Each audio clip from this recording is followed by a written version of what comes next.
अस्सलाम वालेकुम नाजरीन, मैं Asad Abbas Bhatt advocate high court आपकी खिदमत में हाजिर हूँ एक नए कानूनी मौजू के साथ जो शायद कानूनी तौर पर आपको फ़ायदा दे सकता है।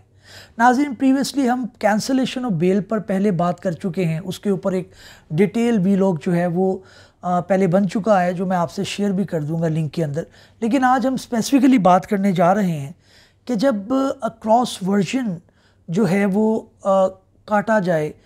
और उसका क्या स्कोप होगा, क्रॉस वर्जन का मतलब क्या होगा बेल मैटर के अंदर, क्योंकि इसके ऊपर रिसेंटली एक जजमेंट आई है ऑनरेबल सुप्रीम कोर्ट की जिसके अंदर उन्होंने बड़ी वजाहत के साथ बताया कि क्रॉस वर्जन जो है वो बेसिकली होता क्या है। नाज़रीन, क्रॉस वर्जन जो है वो क्या होता है, उसका स्कोप क्या है, बेल मैटर के अंदर जो है वो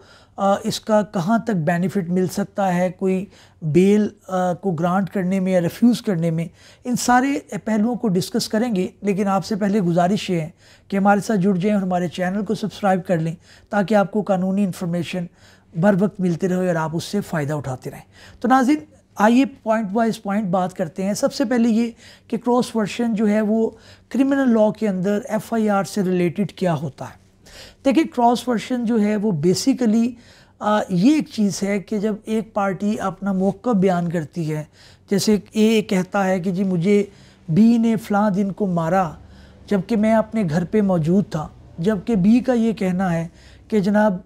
इसने जो है वो सी मेरे भाई को अगवा करके अपनी जगह पे ले गया था, जिसे फॉलो करते करते मैं इसकी जगह पे गया और वहाँ पे ये जो है लड़ाई झगड़ा हो गया। अब ये एक ही वाक़ये के दो वर्शंस हैं,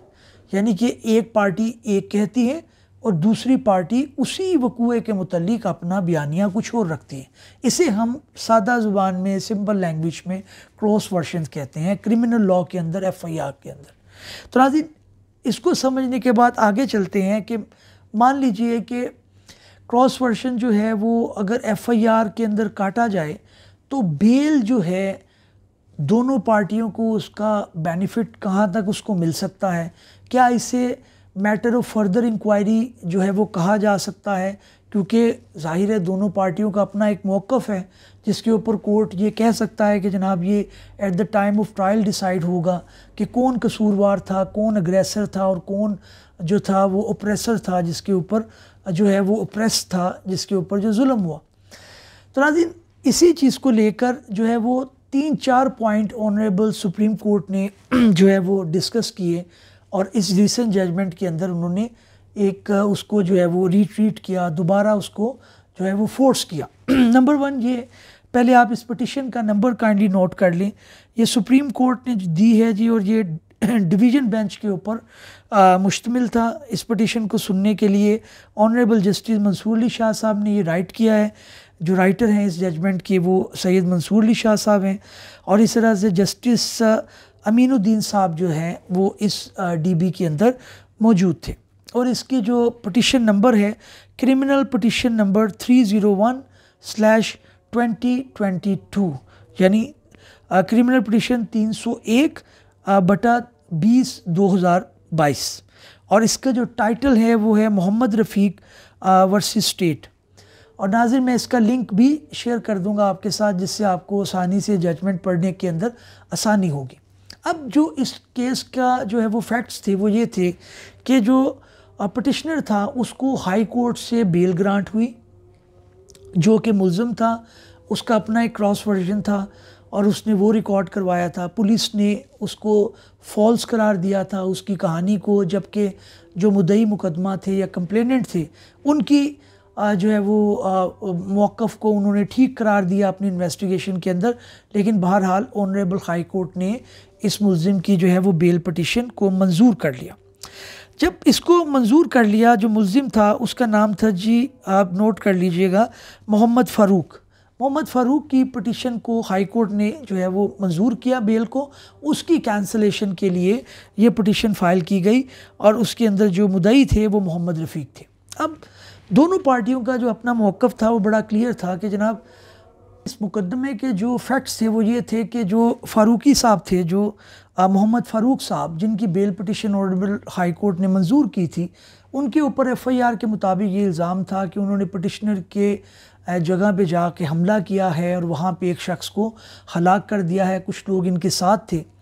जबकि मोहम्मद फ़ारूक साहब का ये वर्शन था जो कि क्रॉस वर्शन था, यानी कि उनका अपना ये मौक़िफ़ था कि जनाब इन्होंने जो है वो किसी शख्स को अगवा किया था, उसको बाज़याब कराने के लिए हम इसकी जगह पे गए, मुद्दईयान की वहाँ पे झगड़ा हो गया और इस तरह से मर्डर हो गया। नाज़रीन, अब ये दो कहानियाँ एक ही वक़ूए के मुतल्लिक़ मौजूद थीं और ऑनरेबल हाई कोर्ट ने बेल जो है मोहम्मद फ़ारूक की ले ली। उस पटिशन, उस ऑर्डर के ख़िलाफ़ जो है वो मुद्दई ने ये पटिशन फ़ाइल की कि मोहम्मद फ़ारूक की पटिशन जो बेल है उसको कैंसिल किया जाए। नाज़रीन, इसके अंदर जो ऑनरेबल कोर्ट ने बात की वो तीन जो चीज़ें हैं, वो चार बल्कि देखने के काबिल हैं। एक तो ये उन्होंने कहा कि जी जो एग्जिस्टेंस है क्रॉस वर्शन का, वो एप्सो फैक्टो या आपको बिल्कुल ये इख्तियार नहीं दे देता कि जनाब आपने क्रॉस वर्शन कटवा दिया है तो लिहाजा आपका मैटर अब फर्दर इंक्वायरी का हो गया।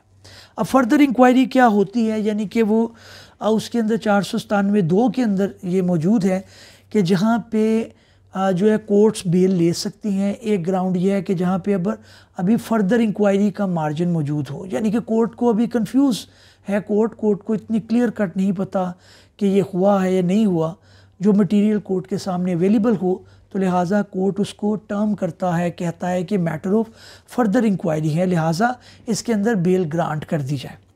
तो कोर्ट ने पहला प्रिंसिपल ये रिट्रीट किया, क्योंकि उसके पहले भी जजमेंट आ चुकी हैं इसी पॉइंट के ऊपर कि मियर एग्जिस्टेंस ऑफ क्रॉस वर्शन,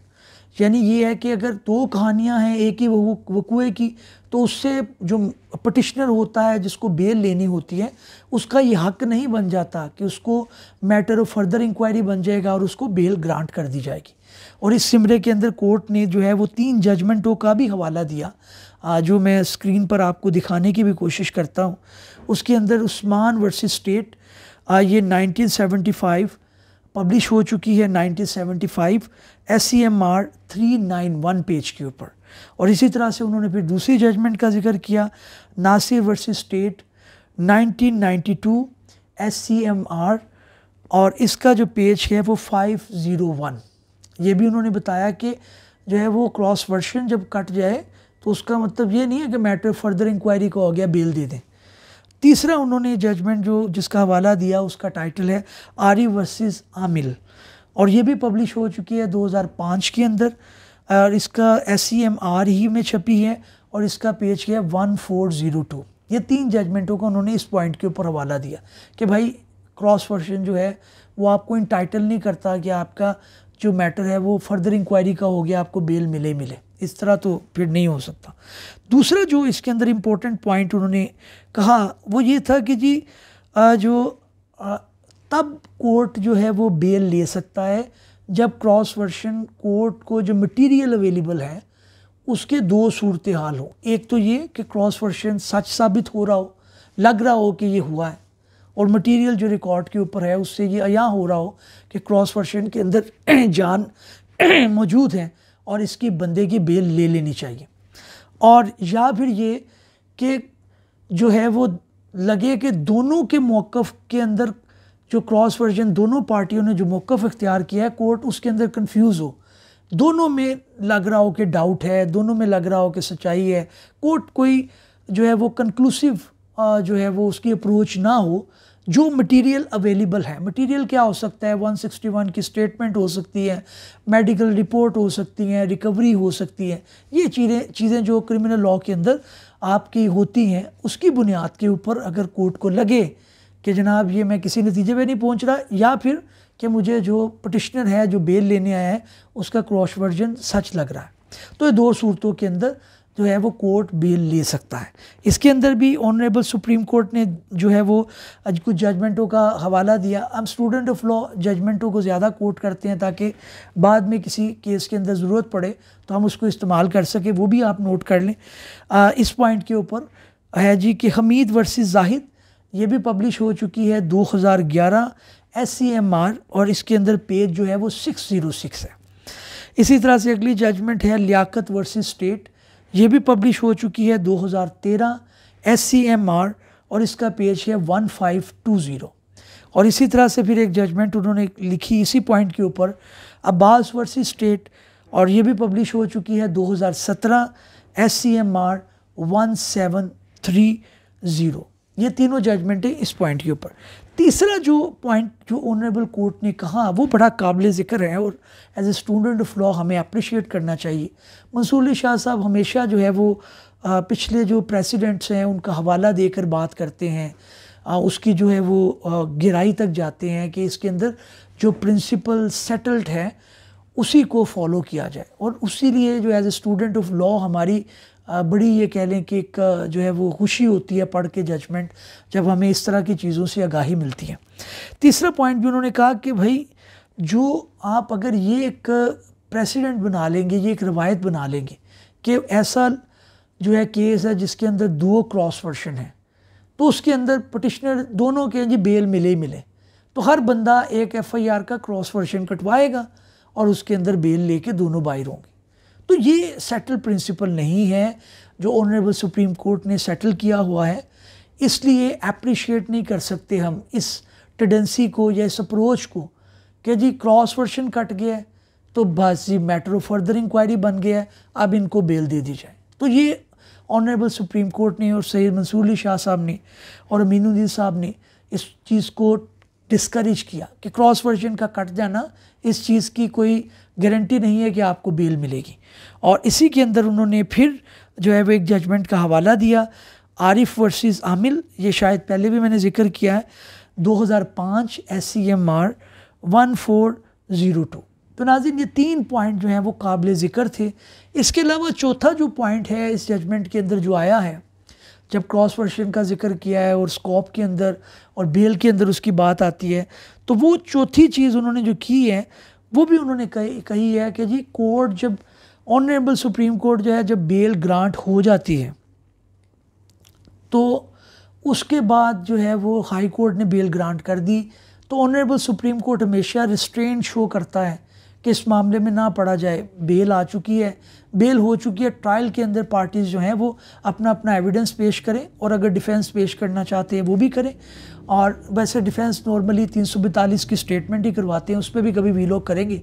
लेकिन प्रोसिक्यूशन अपना एविडेंस पेश करे और अपना वर्शन जो है वो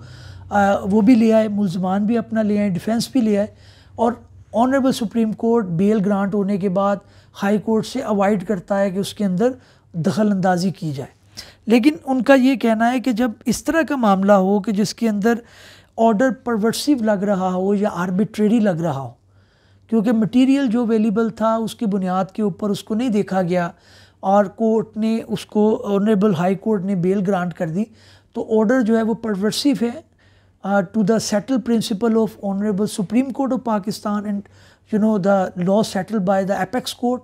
और आर्बिट्रेरी लग रहा है कि इस तरह से जैसे उन्होंने कहा जी कि ठीक है बेल हो जाए। तो लिहाजा उन्होंने इस केस के अंदर जो बेल ऑनरेबल हाई कोर्ट ने ग्रांट की थी उसको कैंसिल कर दिया और ये लिखा कि इसके अंदर हम रिस्ट्रेंट नहीं शो करेंगे क्योंकि ये फिर बहुत ज़्यादा डिविएट हो जाएगा मामला, क्योंकि जाहिर है कोर्ट को एक अपने जो है वो कॉन्स्टिट्यूशनल राइट को और कॉन्स्टिट्यूशनल मैटर को गारंटी भी करना होता है। इसके अंदर भी उन्होंने कुछ जजमेंटों का हवाला दिया है। उसके अंदर जी PLD 1970 सुप्रीम कोर्ट 335 है, उसके अलावा PLD 1990 सुप्रीम कोर्ट 83 है इसी प्रिंसिपल के ऊपर, और फिर जो है उसके अलावा 2001 SCMR 1779 है, और उसके बाद जो है वो 2004 SCMR 1160 है, और इसी तरह से फिर 2006 SCMR 1265 है, और इसी तरह से फिर 2007 SCMR 482 है, और उसके बाद जो है वो PLD 2009 सुप्रीम कोर्ट 146 फिर आई उन्होंने जिक्र किया, और इस तरह से 2020 SCMR 2089। ये सारी जजमेंटें इस पॉइंट पे थी कि ऑनरेबल हाई कोर्ट जो है वो रिस्ट्रेन शो करता है, लेकिन ऑर्डर जब परवर्सिव होगा या आर्बिट्रेरी होगा या against the settle principle of law होगा तो तब ये कोर्ट उसको देख सकता है। तो नाज़रीन ये हमारा ब्रीफ सा एक वीलॉग था जिसके अंदर हमने कोशिश की कि जो आपको क्रॉस वर्जन जो है उसका मतलब और स्कोप समझाया जाए इन बेल मैटर। नाज़रीन इसी तरह के इंटरेस्टिंग वीलॉग लेके और ऑनरेबल सुप्रीम कोर्ट की जजमेंट लेके हम आपकी खिदमत में पेश होते रहेंगे किसी नए मौजू के साथ, आइनी या कानूनी। तब तक के लिए इजाज़त दीजिए। अल्लाह हाफिज़। Thank you very much.